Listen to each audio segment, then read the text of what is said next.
What's up, everyone? It's Thursday night. Welcome to the Sports is My Love Language podcast. We're here once again to talk about some out of the beaten path sports topics. And as you can see, we are one man short today. Mr. Dropping Dimes is a little bit under the weather today. He needs some beauty sleep to get over that, but he'll be back with us next week. But the rest of the crew is here.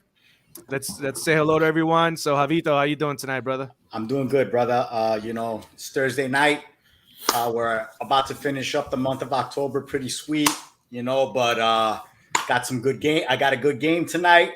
And, let's do this. Dre, how you doing tonight, brother? I'm good, man. Full of energy and ready to go, brother. UCG? Doing great, man. Excited for a big matchup. I mean, two teams that are playing tonight are part of our contender. Let's see what Kyler got. Let's see what Kyler's got. Yeah, exactly. Big game, man. AK, what's up, brother? You're back. You're back, like bro. He could be on the Knicks, and Dre looks like he could be on the Giants right now. So that's They need him. Yeah, it's nice to. They be need back. athletes.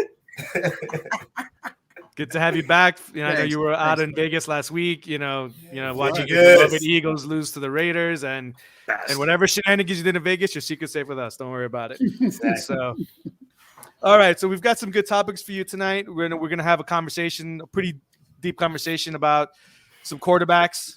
In terms of how they're being handled by their teams and what we think their future outlook is, and we may have time permitting a topic on favorite siblings in sports. But first, we got to finish some unhandled business from last week. Last week, we did touch on some contenders and pretenders in the AFC. We briefly, gave our opinions if Buffalo, Tennessee, the Chargers, Raiders, Ravens, and Bengals are pretenders and contenders. Right now, we're going to knock out the NFC. So the teams that we have right now is Dallas, Arizona, Green Bay, Tampa, and the Rams. So, Javito, we'll start with you. Dallas Cowturds. Contenders or pretenders? I'm going to go with pretenders. And it's not because I don't think they're a good football team. I still think they're a good football team. I just don't see them as a full, complete team. Yes, okay. The turnover has basically solved a little bit of their issues on defense, but besides that, they're one of the worst defenses in the NFL. So that's the part that I'm kind of like fighting with. Offensively, I think we know what we're going to get from them, right? High-powered running game. Good passing attack. Dak is back. So, I think on offense, I think we could call them contenders. I'm just not so sure about that defense. That's why I'm more on the pretender side right now. Dre, what do you think? I think pretenders. You see my shirt. No emotional in this. No bias I'm whatsoever. I'm just kidding. But the NFC is too strong, man. I can't consider them. I can easily call 4 teams in the NFC that I think are better than the Cowboys. So I can't call them a contender. All right. UCG? So the 5 teams we're going to talk about in the NFC, I have Dallas last among those 5s, like what Dre just said. I'm a Giants fan, but it's not about that. I'm not trying to be biased. The offense for Dallas is, a top offense in the league. Good running game, good quarterback, good tight end, good receivers, good core receivers. Defensively, they improved a lot. They have a shutdown type of turnover machine of a corner. Micah Parsons, a linebacker. They're making good moves. But yes, looking at some of the scores, I mean, Carolina scored 28 on them. You got Philadelphia scored 21 on them. And Philadelphia can't even get first downs. They score, 21 points on them on Jalen Hurts. So I feel like when they have to face Arizona or Packers, I mean, what are they going to do? They're going to just have to outscore. And if they do, they could get lucky. Pretender for me. All right. AK? Yeah, I'm going to take this opportunity, man. I've been waiting my whole life to tell the world what I think of the Dallas Cowboys. I'm gonna use this one moment to not give any football analysis at all and say they're pretenders because every Cowboys fan I've ever met pretended like they were from Dallas. Or pretended like they had been to Dallas, or pretended that they had some, clue to Dallas. No, that's great. I'm feeling full pretender status on the Dallas Cowboys, and I feel no reason to give a football, validation for that because my 3 buddies have already given great reasons. All right, we had a quick ghost appear in there, but looks like he disappeared. But I'm gonna make it a a sweep in terms of them being pretenders for the Super Bowl. I'm not going to inject any Cowboys hate as a Giants fan as well. Kind of the same manner as UCG compared to the other 4 teams.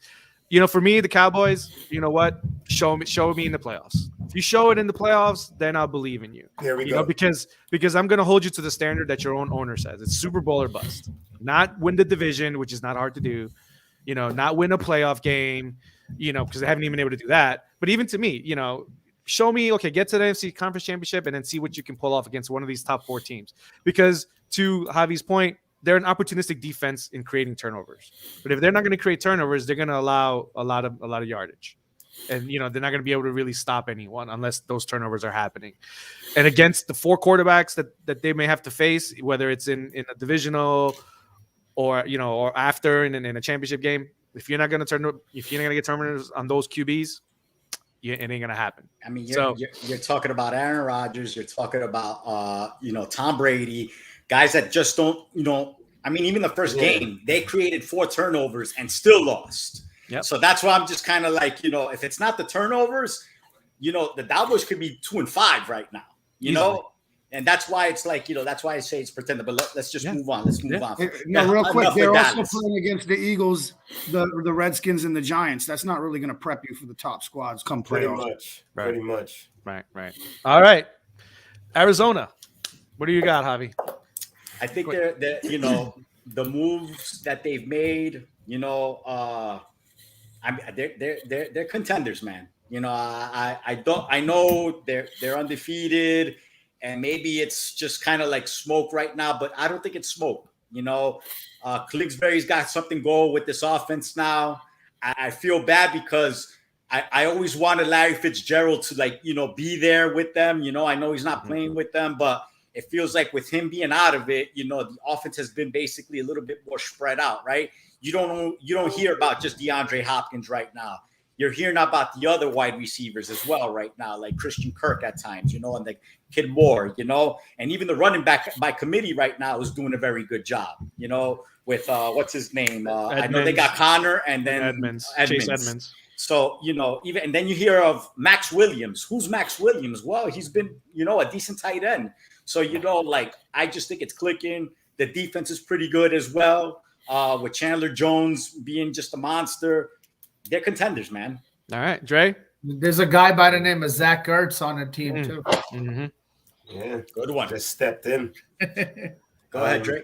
Yeah, I definitely think they're contenders. I'm so happy for Arizona, man. They've been trying to be good for a long time, and it's almost like they've been like one step away a couple of years. Like Larry Fitzgerald, like you said.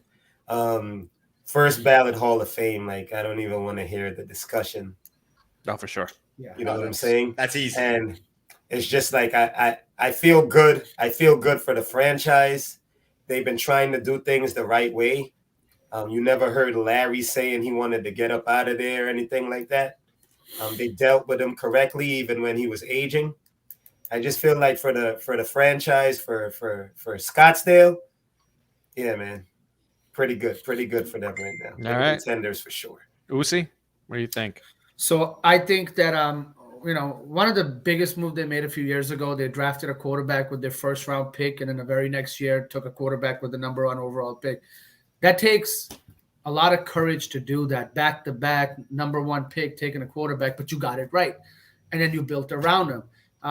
Good offensive, defensive lines, a good wide receiver core, tight end, linebacker. They got JJ Watt now. Good, so I feel He's like out for the year, their team. What's that? He's out for the year. He's out now. Yeah. Oh, he's out for a year now. Yeah. But at the end of the day, they made all the moves to put themselves in a position to be a contender, possibly win a championship. And I believe that even though they beat the Rams, I believe that the Rams are the better team between the two. That game was a one-off. But they're pretenders. They could win the whole thing, and it's just going to come down to any given Sunday for them if they win or lose in the playoffs. They're good enough to win every week. Okay, AK. Yeah, I think on defense you have a strong defensive line. You can get after quarterback a little bit. You can stop the run a little bit, so they're good there. On the offensive side of the field, I think mean, you guys have talked about all the weapons they've got. I look at Kyler Murray in some ways as a younger, more explosive at that age Russell Westbrook, right? They remind me of the way he can play. He can run. He can pass down the field and kind of make all the throws. Getting Ertz will help with Williams that Javi mentioned. It's a good duo. All the weapons are there. Also, more importantly, I think they have a young, innovative head coach on offense. That's what all the teams are looking for, and they kind of hit that on the head. So I think that'll come in handy. I think they're also playing in a really tough division, and they're still undefeated. So I'm giving them full contender status at this point, barring some major injury to their quarterback or something like that. I will view them as a contender, but not by much right now, simply because it's new to them. This success is new to this team right now, the way it's compiled. You guys have mentioned all the pieces that they have, and those are all the pieces, components that you need to be a championship. I wanted tonight's game to be a measuring stick for me with them, but with the Packers kind of diminished, in terms of, with the injuries, we'll see what happens. But I will just pass the line of contenders right now. But I'm going to wait and see what they do in the playoffs. That's really, for me, what it is right now with them, given that, Kyler Murray is still a very young quarterback. Speaking of the aforementioned Packers, Green Bay. Javi, what do you think? It's so tough because you want to believe that the Packers can do it, but every single year it's like they flame out on that conference championship game, right? So it's like I feel like I gotta say pretenders at this point. I don't feel like there's something there. As amazing as Aaron Rodgers could be, he's just not amazing in that conference championship game, right? It's just like he becomes just an average quarterback. But he'll get there. That's what I see. I see he'll get to the conference championship game, but somehow, some way, it's either going to be the Rams or the Bucs that are going to beat him again, and that's how I see it. So I got to say pretenders at this point. All right, Dre. Javi, get out of my head, bro. I was just gonna say they're a contender with a ceiling of the NFC Championship. They're not going to the Super Bowl. Aaron Rodgers, like he said, he'll get it done. They'll be 13-3, 12-4, something like that by then. 14-3 or 13-4 by the end of the season, and they'll get to the NFC Championship game and they'll lose 3-4 touchdowns to the Bucs. Uzi, what do you think? So I consider this Packers team equivalent to the 90s New York Knicks. They're contenders every single year, and something will happen. Michael Jordan or missed finger roll or whatever will happen. Something will happen. They won't get there, but they're a contender. You got to give them respect. You have Aaron Rodgers on your squad. You got Devontae Adams. That's it. That is alone enough for them to go as far as they want to go. Kind of like Arizona being young. Well, they're a veteran team then. So, they could pull out some scrappy game. You never know, man. You never know. But yes, with the ceiling, like Dre said, I'll always put them as a contender, but something's going to happen. Okay. Yeah, I mean, I watched them play, and first of all, obviously they're a very good regular season team with a great quarterback. But what I've seen, and I couldn't actually, I'd say Javi and Dre said exactly they're a contender with an NFC East, cap. But I think what happens is their defense is bend, not break, which is fine until you get into the playoffs and your defense stays on the field most of the game, right? And then your offense is kind of, it's not one dimensional because you have a running game too, but it's one side of the field dimensional. And you see the defenses just tilt towards Devontae, who's, in my opinion, the best receiver in the league. He's great, man. And they can't get it done that way. So for that reason, I don't see them winning a Super Bowl. I think the only thing that they have in their pocket is if they're back to the coach. If he's learned from, he's a young coach too. If he's picked up on a few things over the last 3 years, then good for him and good for them. And maybe they'll be better than I expect. But as of right now, I think the best way to put it without kind of biting the term is contender with an NFC, kind of East, conference championship being their ceiling. Yeah.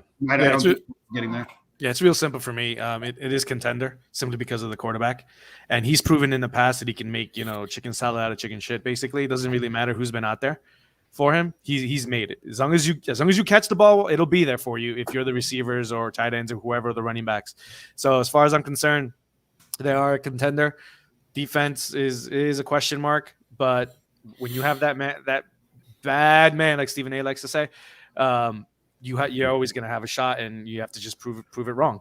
The next team, we got a couple more teams we can get through real quick. The Rams. What do you think, Javi? I think they're contenders.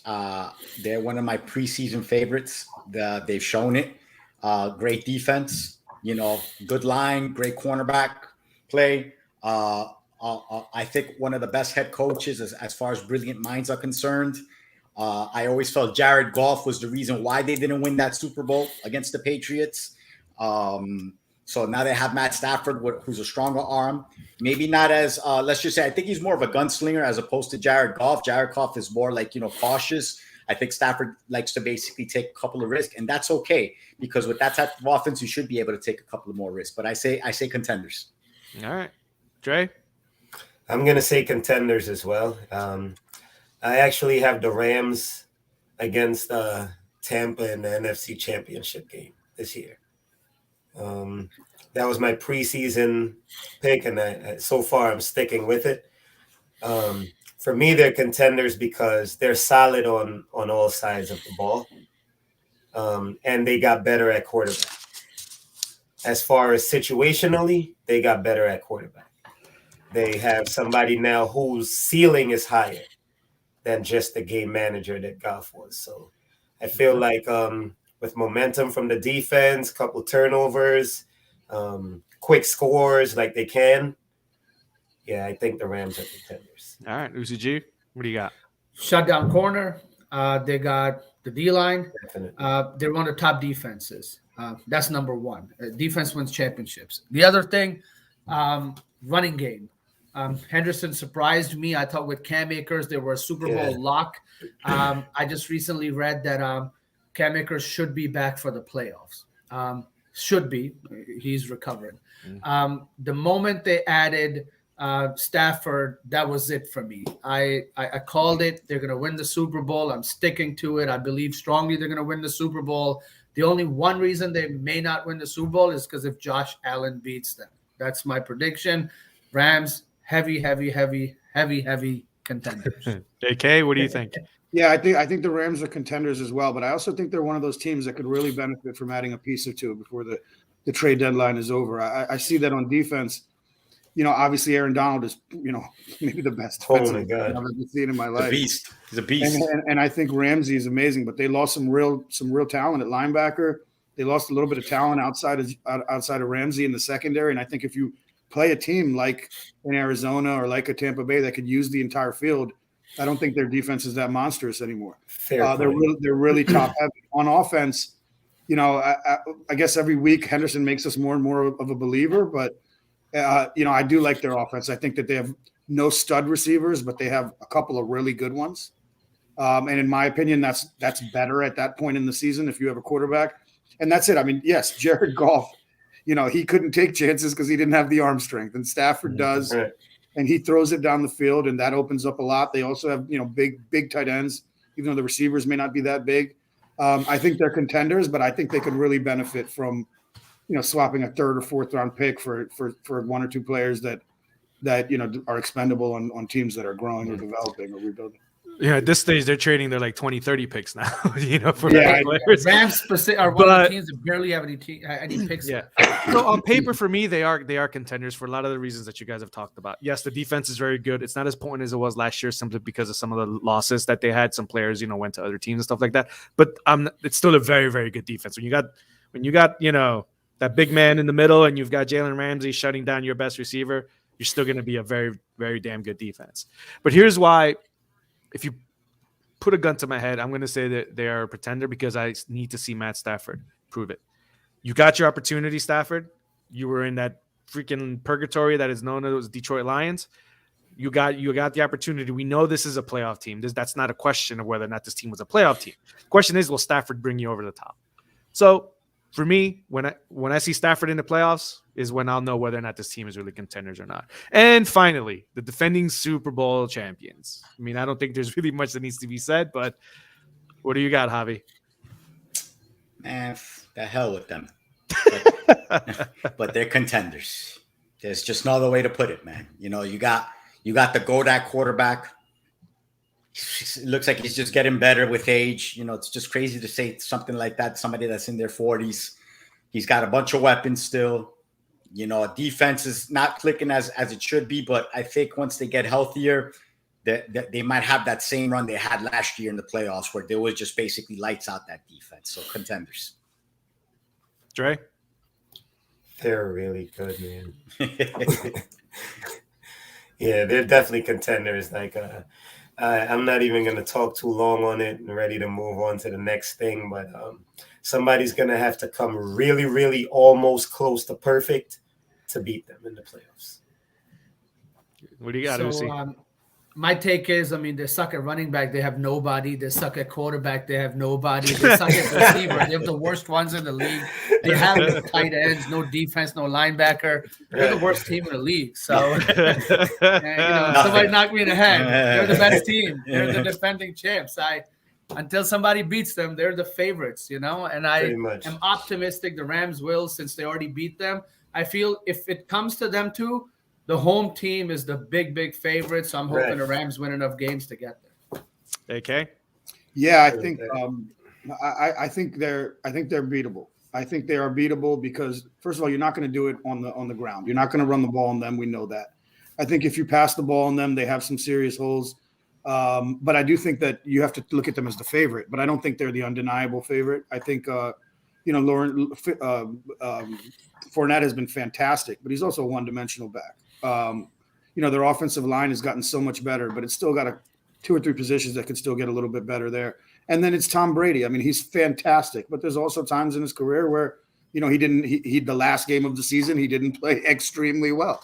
So I'm not trying to bet against Tom Brady here, but I think they are the favorites. But the downside for them is that the teams that are going to be competing with them at the top are all strong vertical passing teams, including the Rams, including Arizona, including Green Bay. And I think that could give them fits in a playoff game. And I also see them to be very, very momentum-ish. Like when they're rolling, they're rolling. But when they're stagnant, they're stagnant. So I think that, they do have a couple of holes. They're not, they're the favorites, but I think they're beatable. Contenders. If there is a chink in the armor, which you guys have mentioned, it's the secondary, but it's not because they don't have talent there. It's just because they have injuries there. But those injuries haven't been season ending for a lot of those guys. I think pretty much those guys will all be back by the towards the end of the regular season into the playoffs, and they'll be at full strength. So as far as I'm concerned, they're going back there. So all right, on to the next topic. So this is a football theme tonight. We have discussed some quarterbacks and what we think, their future will be going forward, and how they've been handled up until this point. And we kind of grouped them into pairs so that we can talk about them briefly. So we have about 6 to 8 quarterbacks that we're probably going to touch on, and to see what we think is the future for them versus what is going on with them now. The first 2 that we're going to talk about are 2 quarterbacks that are basically in their contract year or on their 4th year. They were first-round picks, the option for the 5th for their respective organizations, Baker Mayfield and Daniel Jones. And as those of you know, there's 4 Giants fans on here, so I'm sure there'll be no emotional, perspective on Daniel Jones, but, we'll see what happens. So not too sure about that, bro. There has to be a reason we're talking about him at all. Right. Baker Mayfield and Daniel Jones taken in the same draft, same year, 1 and 6. They were taken in the same draft? I believe so, right? Or am I missing? No, the following year. Yeah, Jones was the following year. Oh, my apologies. But anyways, praise God. I think Baker Mayfield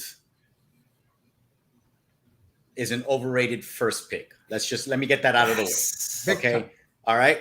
But they're gonna have to keep him, right? So at this point, they're going to have to give him an extension because what's coming up in the draft? Absolutely nothing. Nothing. So I think it benefits him that's happening. Like, it's a timing thing with him, right? They made it to the playoffs last year for the first time in so many years, but, do I really want to give that to him? Not really. I give that to the running game. I give that to, Chubb. I give that to the other little guy that used to be on kid. Him. And the defense has gotten better as well.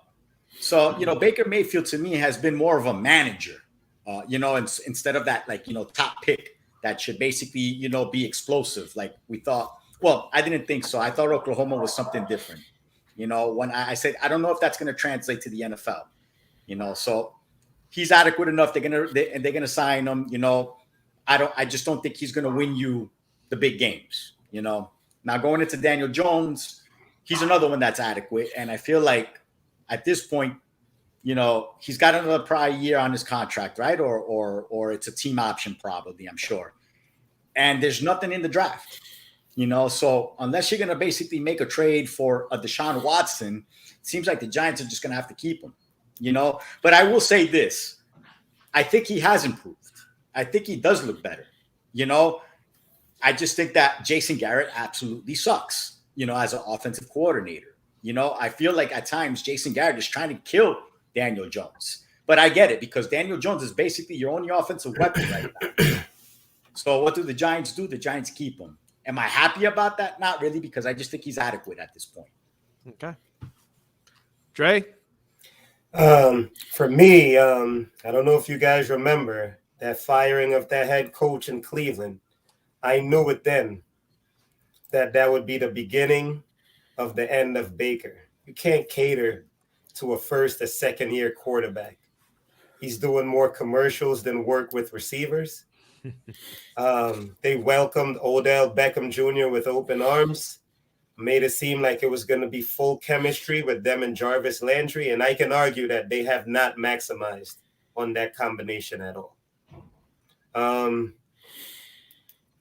Baker Mayfield is adequate, to use Javi's word, but I don't feel like he's the guy to get you over the edge. And I feel like he's so far inflated at this point that it will take life-changing, ego-breaking stuff to bring him even back down to earth. And I feel like that's where he needs to be if he wants to start trying to be great. Baker Mayfield is very overrated. Daniel Jones, for me, is like the guy who comes to class every day, sits in the front row, and still gets a freaking 65 on the test. I can't stand, bro. It's like, I understand you said he improved a little bit. I'm a Giants fan as well, so in my heart, like, I want to believe it. But when a catch on a trick play is the thing that I remember the most about you in a season, you're not the quarterback of my football team, bro. We need somebody, bro. Right. We need somebody bad. UCG? So I've been to the stadium and seen Dan Jones live like at least 10 times. I don't think I've ever seen him win a game. My friends are telling me that I'm the jinx. So I believe that there's the answer right there. Yeah. So, but I'm gonna go the other way. I believe that what Javi said. There's no one out there for next year.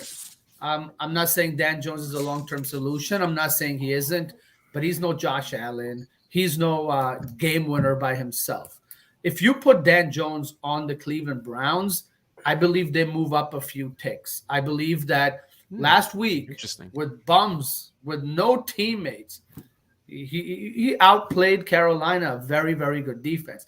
I feel there are times where Dan Jones plays like a second-round draft pick. I know where he was drafted. He's never played like a first-round draft pick. So I feel like he has flashes of a good second-round draft pick prospect that is developing. But unfortunately, it was a 6th overall pick. Baker, on the other hand, is, just a horrible first-round pick. He is a big reason why Cleveland isn't, a contender where you swap. With Kyler Murray on Cleveland, they're just as good as Arizona. No different. Maybe even better. So both these guys are going to be, retaining their jobs next year because there's nothing coming out in the draft. And in a couple of years, both teams will venture out into a better option, I believe. All right. AK, the Eagles fan. Perspective from the outside. First of all, I wonder at what point in the season we can stop calling Carolina a great defense, because they had 3 good weeks at the beginning of the season. Pretty much. We could say that right now. That's what I'm saying. I don't like. I'm just there. Like, all right, you're absolutely right. 3 weeks, and that's it. That's it. Like, stop it already. Go for it, man. But Baker Mayfield is interesting. I think he's he's as unlikable as like a Russell Wilson is likable, right? Like, and it really affects how people really look at what kind of quarterback he is, because he also has all those deficiencies. I think it was Dre who said, you can't use, or Javi, you can't use Landry and Beckham to have some real legitimate down the field passing yards. You can't move that ball around. I mean, his running game it's unbelievable. Let's say it's unbelievable. Let's go to last week without him, and a third string running back. Right. You just know it's not Baker Mayfield. Keep going. No, so you don't think that they're wasting OBJ because there's no one to get OBJ the ball? Yeah, but I think you're in a weird NFL that way, because almost 15 to 20 teams don't have the quarterback to get him the ball the way you need to. Right. Like, I'm no big Eli Manning fan, but just like a Brett Favre, like when Nick Foles won the Super Bowl, he's throwing it up if you could go get it. Doesn't care about taking an interception. The QBs now, a lot of them, they know that they have a short leash, and if they throw too many picks or this and that, they're designed to almost be game managers. So yeah, I'm not very bullish on Baker Mayfield, but I do think he'll survive because he has a good team, and if you get W's, you survive. It's how Dilfer and Brad Johnson won Super Bowl. So I'm not predicting a Browns Super Bowl. Let me be really clear, but I do think that he'll survive the next couple of years, and I do agree with Javi. There's no pipeline right now that we know of. I mean, will there be one or two quarterbacks in this draft who end up being really good? I'm sure there probably will, but none of them poke out from a metric perspective or anything that you really see on tape. So. Right. So I'm there. Now, Daniel Jones is just he's so interesting because he doesn't win games, but the Giants haven't won games. And I'm not sure that's all on Daniel Jones, right? Like, I've seen their tight end. I've seen a bunch of their guys drop passes. I've seen them fumble. I've seen their star running back go down multiple times. I've seen Gettleman is so interesting because he's a Hollymog guy. But it seems like he picks the wrong offensive lineman. Like he'll get, the guy from Connecticut. He'll get Thomas at the number 4 pick, but you can point to 3 or 4 offensive linemen, the next 3 or 4 picked, who ended up being better than those guys, right? So I think their offensive line is still an issue, and I think Daniel Jones could be better than what he seems like. This may be blasphemy, but in a way, he reminds me of the tools that Josh Allen had when he was young. He's big, he can run, he has an arm. And everybody said, hey, the guy can't complete the ball. The guy needs to learn the game, this and that. Now, I'm not predicting him to be Josh Allen, but I do think that he has an upside, a higher upside than many quarterbacks, young quarterbacks in the league. But to your guys' point, you watch the games and you're like, man, why aren't we winning more? And why can't he make plays? And why does he trip over his own feet when he's running to the end zone? So there's multiple things. Yeah, that happened against the Eagles, by the way. There's multiple things that point to that make me say I would stick with him if I was the Giants, but I think I got to get a little more creative on the play calling. I think I'm set at receiver if they stay fine. Obviously, I'm not putting any capital into a running back. Maybe strengthen the O-line in one position or two again, which is tough because it's redundant. You need so much help on the D side, but yeah, I would give Jones a 2 or 3 more years. The one key, I'll leave it at this though. There could potentially be 2 or 3 franchise quarterbacks available in trade this year. And that's a big deal. And I'm not sure how many quarterbacks in the league would say, I'm not going to the Giants.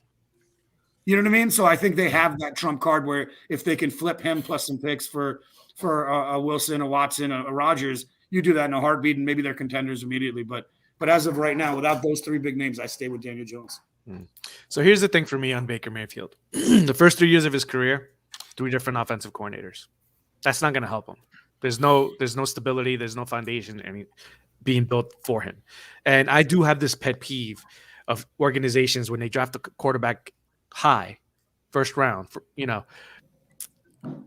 build the offense around the skill set of that quarterback. So many times teams will draft a quarterback high, but not build the offense around the skill sets of that quarterback.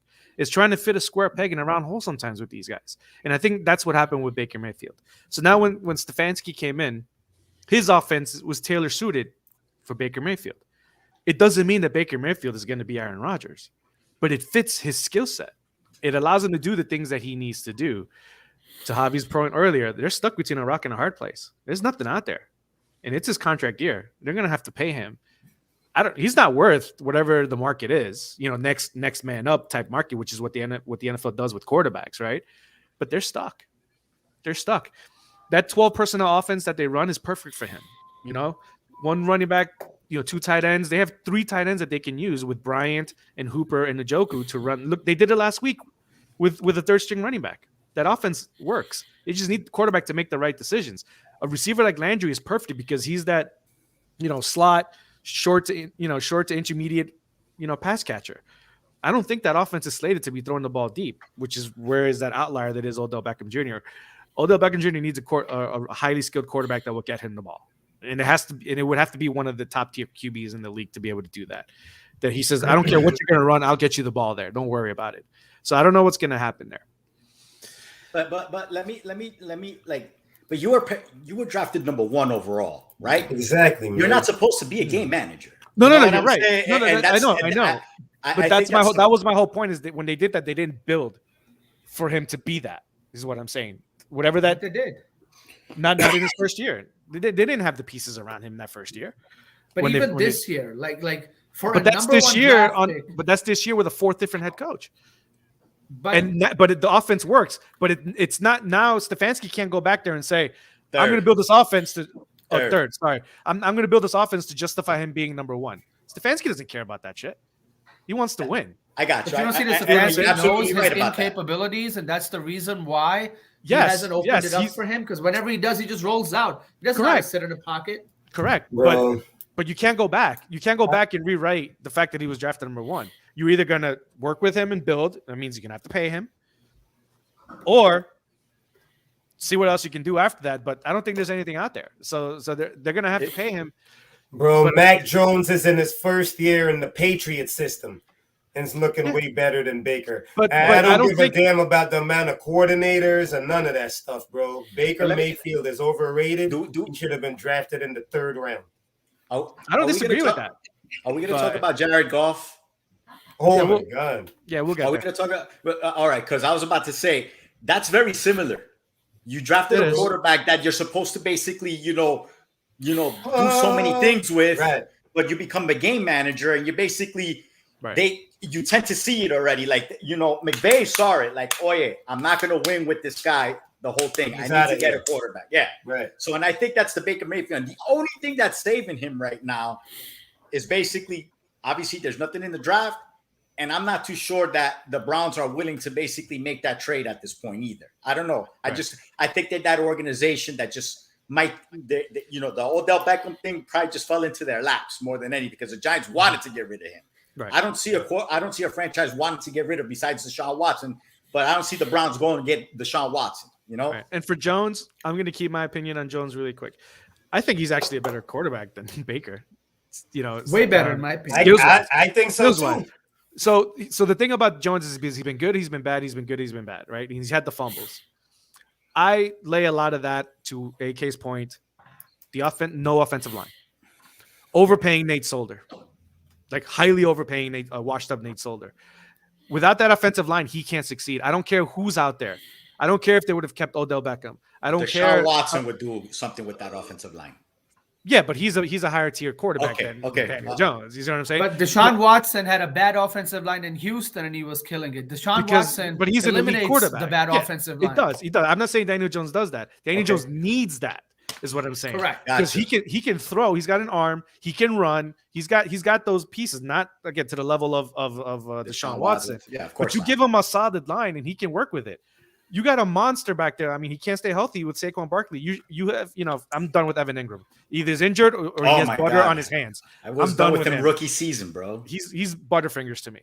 You know what I'm saying? But with Shepard and with Slayton, I think Galladay is solid. Now you got Tony, but you have no line, so it doesn't matter. It doesn't matter. D Jones would be better if the Giants installed more play action. If they ran the ball for longer periods of time, whether they were getting yards or not, because there was periods in Eli's career where we were running the ball just to get to the play action. I was more upset about Eli's picks than I ever was about Daniel Jones's fumbles. Right. Because a lot of those fumbles, he's from behind. There's nothing he could do about some of those. Some of those aren't on him. Giants are one of the least creative teams pre-snap. How much motion do you see pre-snap? Our teams creatively bring a guy, turns back. Like, it's just Giants I go back to Jason Garrett. Maras, what's up, man? I'm looking up to New York right now. What's up, bro? Get rid of him already, man. All right, let's move on to the next two because we got 4 emotional Giant fans in here. The next two QBs, and they're in a similar situation from the perspective of it just seems like, at least from the outside, that their teams, their organizations, do they want them? Do they not want them? Do they really believe in them? Do they don't? Some say yes, some say no. Tua and Jimmy G. Javi, what you got on these two? All right. Tua, I think he's good. All right. I think he's just been injured too much. Right. He hasn't been basically, consistently playing every single game. I understand why the Dolphins would try to trade for Deshaun Watson. Again, I think many franchises would like to have a Deshaun Watson, right? Without the allegations. Like 24 of them. Yeah. So I just think it's just, if you think about that, I think the Dolphins are okay with Tua, but if they could have a Deshaun Watson, it's a done deal. But I think Tua is good. I think he's accurate. I think he's just got to learn the game speed a little bit more. I think that just takes, playing more consistent games. Now, I'm not too sure, what his body's going to be able to take going forward. Obviously, he's been injury prone already his first 2 seasons, So, that's something to take into consideration. I think the Dolphins are considering that. That's why I think they are trying to make that move. But as far as if they don't get Deshaun Watson and Tua could stay healthy, and that's a big if, I think they have a decent quarterback. I really do. He stands in the pocket, he stands strong. It's just his body's just not able to take those hits. Now going to Jimmy G, I think Jimmy G's gone for the 49ers after the season. I think, it's already been written in stone. That's why they drafted Trey Lance. As far as basically, what's his name? The head coach over there. Shanahan. He's very creative with the playbook, so I think, Jimmy G doesn't give that creative piece like Trey Lance does, So I got a feeling after this season, Jimmy G is gone, not because he's a bad quarterback, but I just think the creativity for the offense that Shanahan wants is going to be more in Trey Lance than it is with Jimmy G. Okay. Dre? I have a weird view on Jimmy G. I think Jimmy G got Lonzo balled by that whole Bill Belichick wanted him to replace Tom Brady. So like the expectations or the imagination about what he was going to be was like really, really high. And even though he played really well, I feel like he played really well for what he is, But I feel like everybody expected more because of what he was supposed to be, because of what he was labeled by Bill. And what about Tua? And for me, Tua needs to work on his trajectory of his throws. He has weird I don't know. I think like either the ball's up there too long. I think it has something to do with it, and I think like, just subtleties, like angles of delivery, like Patrick Mahomes and certain of these other guys, Aaron Rodgers, they have like ability to like, from anywhere. And I feel like he's got to work on that stuff, but I think Tua is going to be good. I just feel like sometimes he leaves the ball up there way too long, and then other times he leaves it way too short. Just got to get it together. Lucy, what do you got? I like Tua in college. I feel like he is an exceptional talent. I still have faith in Tua. I don't believe that he's going to be a top 10 quarterback at any time in his career. But I feel like if we put him in a cousin's car type of situation later down in his career, that's his ceiling.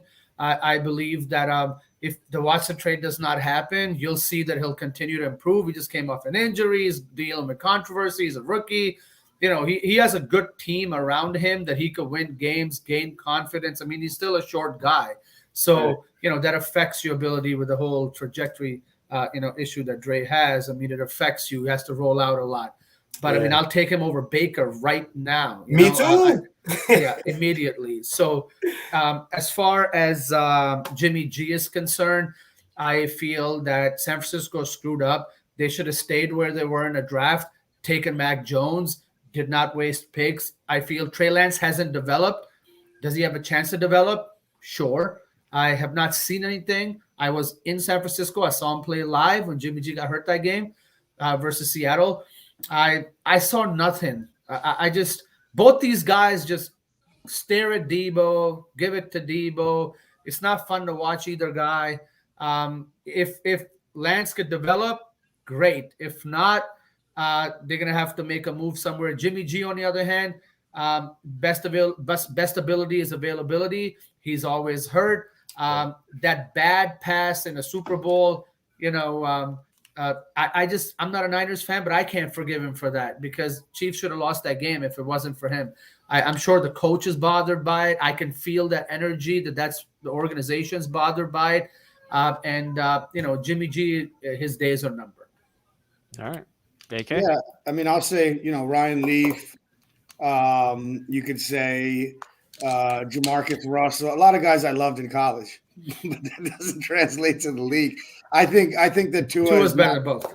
I don't think Tua is going to be a starting NFL quarterback for very long. I just don't. I think that he's not built that way. And while his talent was definitely, pretty high when he was younger, I just think he is not his not only just the trajectory in his throws, but the trajectory of him as a quarterback. It has not gone up since we first seen him. It's consistently went down. I mean, he was a lock at number 1 pick, and then he wasn't. You know what I mean? He was going to be the Dolphins were supposed to be really good this year, and he's played some of those games. They're not. So no, I don't see him as a long-term solution. I think he will eventually flame out, maybe be a good backup quarterback or something along those lines. Jimmy G, I think Jimmy G is. Let me put it this way: whenever I've seen him play, the one thing I notice the most is how many plays he leaves out on the field, how many throws he misses, how many times you look at how many points San Francisco scored and you said, "Oh my God, they could have scored another 15 to 20 points." And let me add to that. I used to call him one read Jimmy. That's it. But see, he was never that good. He was. I know. I got you. He's one read Jimmy. He's one read Jimmy. He was never really that good. Read on top of that. Anybody remember him from college? Yeah, he went to San Francisco, and they were winning a lot of games because without him, they had literally garbage. With him, they had a game manager. True. Because that defense was so tough. Defense was crazy. So tough. I mean, It's weird how you look at guys like Goff and Jimmy G, and they made Super Bowls with teams, and both of those teams said, we got to upgrade our quarterback ASAP, immediately, whether trade or whether through it was the draft. I don't know what Trey Lance will be. I haven't had the opportunity like Uzi has to see him playing in person. I'd venture to say there's never going to be a time in my life I'm going to North Dakota. So I would never see a young Trey Lance. Right. and San Francisco, I go often. So let's see. But no, I think Jimmy G is done. I think he's just a prototypical, really good backup quarterback in the NFL. Right. Okay. Yeah, for me, Tua. So here's the thing, because obviously living here in South Florida, you kind of listen more into the local, the local beat reporters and stuff like that, at least that I look into. So first thing I'll say is Stephen Ross wants Deshaun Watson. Period. Clear. Outside of a handful of other quarterbacks in the NFL, he doesn't give a damn who the quarterback would be if he has an opportunity to get Deshaun Watson. So that's that. However, and I think I mentioned this in our pre-production meeting yesterday, the Dolphins have done things for Tua this offseason anyway. They got him Will Fuller for as a deep threat. They got Waddle in the draft for him to kind of mimic the Joe Burrow and Jamar Chase aspect of it. They drafted linemen. They got a blocking tight end. They use different running backs. Gaskin is not that bad. If you play fantasy football, you kind of see he's not terrible. He doesn't suck. He's pretty decent. But I don't know about you guys, but I get Chad Pennington vibes out of Tua. He's okay. Makes some throws. Is that the best quarterback the Jets have had in the last 20 years? And the Dolphins. Sam Darnold. And the Dolphins. So I get Tua vibes. I get Chad vibes from that. That's all I'm going to say on that. Can he be good? If he goes somewhere and the team has a good defense and solid skill positions and they need a game manager.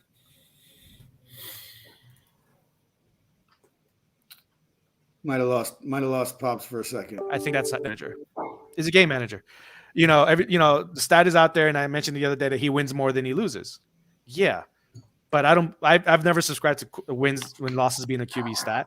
But then if you look at the type of system that San Francisco's been running, it's been a solid defense, and you can pretty much put any freaking running back you can find off the street into that type of offense, and they're going to have success, right? Because look how many times those running backs have gotten hurt over the years, and they just bring the next guy up, he succeeds. Next guy up, he succeeds. When that guy gets hurt, the first guy that was hurt comes back, and he's back at it again. And Mitchell right now, the rookie this year, is the example of it. Plugged him in and he's playing well. They won a lot of those games because of that. He's just a game manager. That's all he is to me. And he just made enough throws that they won those games. When he didn't play because he was hurt, because like you said, AK, they had trash back there and they lost those games because that guy couldn't make the one or two passes needed here and there to get a couple of first downs here and there to win. So he's going to be cheap to get rid of this year for them. He may get signed to another team. If not, he's going to be a very high price backup quarterback, depending on what starters are needed next year. All right. The next two that we'll do, which will probably be the last two that we can get in, so we might have to go through these a bit quickly. Tannehill and Wentz. What do you got? Tannehill is the biggest game manager I've ever seen in my life. He was a game manager here at the Dolphins. That's why they made him they shipped him off and made him a backup quarterback. Mariota just basically blew it, to tell you the truth. He became a horrible quarterback, and then all of a sudden, Tannehill has a run for his life, but on the back of the best running back in the NFL. Right. So other than that, I don't got much to say about Tannehill. He's your typical, let me just manage the team, let me hand it off as much as I can. You know what I'm saying? And let this guy win this game for us, and hopefully our defense makes enough plays. So that's that. Now, Carson Wentz, I just don't know what to freaking think of this right now. I think we talked about this yesterday on the pre-production. Guy has 11 touchdowns and 1 interception, right? So what do I do with this? Because it's like the last year, he was just horrible, right? Just kept on holding on to the ball too long, just wasn't making the reads right away. I don't know if it's the Colts, or Frank Wright's put in a little bit more of a, an emphasis of like, hey, or just the running game in general with Jonathan Taylor that's maybe made him feel a little bit more comfortable. But I feel like Carson Wentz is a very decent quarterback at this moment right now, and this weekend is going to show because they're playing against the Tennessee Titans. That's so, right. Here's a time for Carson Wentz to basically show, hey, I'm better than that other game manager that's on the other side. Watch me, Right. So that's what I got for Carson Wentz. Dre? Tannehill, for me, I think is a product of the team that he's on and the system that he's in. He was curbed, and he plays like that. He just manages to get by, but I think that's what they programmed him to do, if you ask me. And Wentz, I actually like him. I just feel like Wentz's plane has never gotten the chance to take off. It's like always in taxi, and then TSA calls it back and shit. It's like, but I think Wentz is a good quarterback. Wentz was in the MVP discussion that year that he got hurt.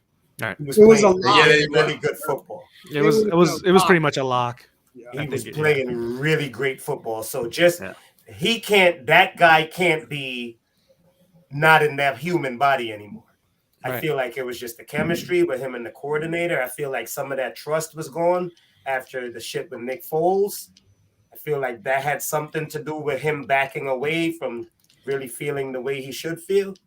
But yeah, to me, Wentz is a really good quarterback. Okay. UCG, what do you got? So what I got is, for me, Matt Ryan is a person that came from the Miami situation that was awful. Came to a team that's run heavy. Tannehill, not Matt Ryan. Ryan Tannehill, I mean. Came from Miami in a horrible situation. Came into Tennessee where he is, in a run-heavy team with the King. There's a certain kind of, game script that he has to follow. So he was always going to be a game manager. Anybody on that team was always going to be a game manager. So offense based around the running game. And then he has to play action and do other things. So for those reasons, he's the ideal fit for this team. You put him on a Rams, he's not my guy. He's not going to be able to keep up. He's going to turn into a Goff. You put him on Cleveland, he's going to be a better version of Baker. But he has a certain mid-tier ceiling. I still put him in that Carr Cousins situation, and I'd even probably put those guys ahead of him. As far as Carson Wentz is concerned, I believe he's a top 5 type of talent. He is, and I don't know what's wrong. If the Eagles, psychologically ruined him last year, then we got to give him time to get back. And I'm gonna watch these next 10 weeks. Either he's gonna revive his career, or for me, he's done. So he speaks really well too, man. He's he all does. there. Something about Philly and the psychological thing. Yeah, right. Right? Well, speaking of Philly, let's talk to the Eagles fan. I've seen him make throws like against the Giants at the stadium with my own eyes. Throws that I'm like, that's a Super Bowl quarterback throw. So what happened? His arm disappeared? Go ahead, AK. Right. Well, first, let me say to the typo, the best quarterback you could make in the league would be Ryan Tannehill. Somebody who could throw the ball down the field, but was also a good manager, right? Like that would be the perfect hybrid. I think I'm certain that Ryan Tannehill just, was really pissed off. He got drafted and had to live in Miami, and he just wanted to get to Tennessee any way that he could. Horrible weather. It sucks I down here. You guys summed up Tannehill really well. I mean, there's not really a point to spend much time on it. Everybody kind of knows what he is. Carson Wentz can make every throw on the football field. He can make every throw on the football field. He was a legit lock to win MVP if he didn't miss the last 3 games that year. I've seen him make throws like all of us have, and I've seen even more. And I think what Osi was referring to was that last year, the Boston Scott over the shoulder in the end zone, right? Like, I mean, he can do that. However, he's played 1 series of playoff football in 5 years, and his team never not made the playoffs. And he played 1 series of playoff football, okay? Second of all, you got a guy to say that Philly ruined him. Okay, let me look at that. So why? Because we had a decent backup quarterback who went on a run that nobody expected. Because we had a plan, which, agree with it or not, we drafted Jalen Hurts that high. And mind you, I think I agree with every scout in the world that we drafted him 2 rounds too early. But we could talk about why we do that on another show. That's frustrating.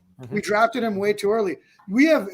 That's psychologically affect him. Aaron Rodgers, as a first-round quarterback drafted, decides to go win the MVP. What kind of guy you want on your team? Yeah. You know what I mean? I'm affected because we only drafted that emotional Eagles fan right here. Bro. We only drafted that quarterback in the 2nd round because we didn't want to spend money on a backup quarterback, and we thought we had talent at other positions. So that's a reasonable – you can argue the merit of it, but that's a reasonable thought. Like, well, we need a backup quarterback. Wentz ain't going to make it to the playoffs, 90% chance. So instead of signing one for $5 or $10 million like Dallas did with Dalton, and, like we said, let's just draft a quarterback fairly high. Hopefully we don't need him, but if we do, he could play. I know what happened. It was when they changed the name from Pennsylvania to Philadelphia. Messed them up. Foles as a statue. But there was also grumbling about, and I know we have to get to the picks, but really quick, there was anonymous sources that he wasn't a leader in the locker room. There was anonymous, and people were upset at Alshon Jeffrey. And once that happened, once last year happened, everybody said, this guy's not a leader of men. He's a God-fearing Christian man. All that is great. He's not a leader of men on a football field because he doesn't engage himself into football that way. Right. With that. Not to say he doesn't say the right things and encourage people, but he doesn't engage himself into football that way. Yeah. So I think he has the potential to be a top 5 quarterback, but I think we have no idea how he would perform in those pressure situations and how he would crumble or put the team on his back. Yeah, so, we'll probably see it this year. Because look, let's be honest. He can make all the throws, and the Colts were better with Phillip Rivers up to date. Yeah. Really quick for me. I mean, I was going to be quick on these 2 anyway. Ryan Tannehill, they didn't build around him in Miami. It is what it is. You got to go to Tennessee. Mariota was always hurt, got the chance. That team is suited for his skill sets. He is a highly efficient game manager that can play the play action pass, and he's got an arm. So he's just a top tier game manager. But to me, he seems like a QB that I wouldn't be surprised if he ends up winning a Super Bowl. Not because of him directly, per se, but because he can be a piece for a team to do that. Wentz, I'm not going to dwell on the Philly stuff because, AK just kind of dwelled on that. I just think having a solid line in Indianapolis with a stud running back, and I think Frank Reich knows how to get the best out of him. Regardless of what was happening in him in his head or physically or both in Philly, I think Frank Reich is able to get the best out of him. I think we're going to be able to see in the playoffs really what he's made of in terms of that level on that. All right. Hold on. Ryan Tannehill had Mike Wallace, Jarvis Landry, had Jay Ajayi. I disagree with that. You put him on Tampa, and they don't win the Super Bowl. And that's a heck of a team. We'll see. All right, we can talk about that. We can follow up on Tannehill. All right, Thursday night picks, big matchup. Packers, Cardinals. Javi, what do you got? Man, I want to pick the Packers so bad right now. And I'm gonna. The hell with it. You know what? I'm gonna pick them. I know they're down a lot of players, but I just got a feeling that the it's a short week, right? So all these guys that didn't play on Sunday are now gonna play, and they're well rested. So I got a feeling that's gonna benefit a little bit on the Packers side as opposed to the Cardinals. That's gonna have all their starters playing. So you know what? I'm gonna go 26-25. All right. No Dre, 29? Not today. No 29. Not today. What do you got, Dre? I got in a very, very close one. I got Arizona winning 28-24. I feel like one of those non-weapons for Rodgers will fail him in a game tying or winning attempt of a drive, and the lack of stars tonight will haunt him at the end of the game. 28-24 Arizona. Mr. G, what do you got? So the spread is 6.5 Cardinals. Yep. And the over-under is 50.5. I say they go over. I say that I want to say 33-20 Cardinals, but it's Thursday night. It's never going to happen. Packers are going to cover somehow. So I'm going to go 31-27 Cardinals. All right. AK, what do you got? Yeah, I'm tempted to think the Packers will cover, but I also think without Devontae, I mean, I think their backup Lazard is also out, right? I think it's going to have to be Aaron Jones or bust, and I think and you know, obviously Rodgers will put in a little bit of work, but I'm going to actually go with the Cardinals covering the spread here, and I'm going to go with the Cardinals at 27-20, so they're covering by half a point. 27-20. All right, Arizona. All right, I'm taking Arizona. The 6.5 to me is too big. It's Aaron freaking Rodgers. You know, I just don't see him, you know, not being able to at least cover the 6.5. So I am going to take Arizona 31-26. No, but I say that with trepidation because it's Aaron freaking Rodgers. You know, like if he just pulls it out, or even be surprised. It wouldn't be surprised. If he blows out Arizona, it wouldn't freaking surprise me somehow. But it is what it is. We see you, Jennifer. Jennifer calls it 31-24 Cardinals. Really quick question. Is there another receiver in the league that changes the line at 3.5 points? Right? They were a 3-point favorite until Devontae wasn't playing. I thought it started 5.5. They started 3. It started 3? Yes. On Monday it was 3 before the Devontae. Monday. I started looking Tuesday on. I guess that's when COVID happened. Devontae not playing, man. I agree. He's the best receiver in the NFL. Yeah. No, nothing against DeAndre Hopkins because I think DeAndre Hopkins has the best hands in the NFL. But I think overall package, Devontae Adams is it. Agreed. All right, fellas. This has been a great conversation tonight. Thank you. Neater, you better stop that, Neater. They play on Monday. You're absolutely right. Comes in at the end. Sunday. Comes in at the end and cannot. Thanks for joining us, Cowboys. And we will speak to you all next week. Have a good evening. Peace. Peace.